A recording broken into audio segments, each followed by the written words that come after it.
Ilirët kanë dhënë më shumë perandor se vek romakët të lindur pra ato që ishte si thua të gjakut romak.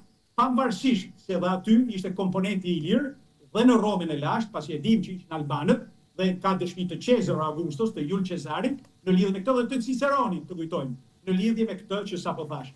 Por, të kthehemi tek perandorët, dhanë pra 24 perandor, me shtyre perandor të kalibrit të jashtëzakonshëm, si Diokleciani, si Aureliani, si Konstantini i Madh.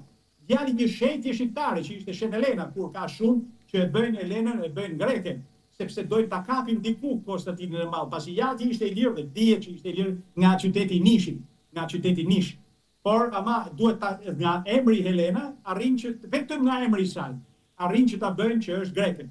Absolutisht nuk ishte greke, pasi ishte njeriu më i afërt që kishte Konstantini i Madh, dhe Konstantini i Madh është historik, jo nuk dinte as fjalë në greqisht. Pasi sa herë që vinin ato për të ankuar ato Helenët nga ato ishit për çështje të tregtisë, për çështje që në ugorin e tij mbretëror në Konstantinopol, ai thirrte të përkthyes, pasi nuk dinte greqishten as pak.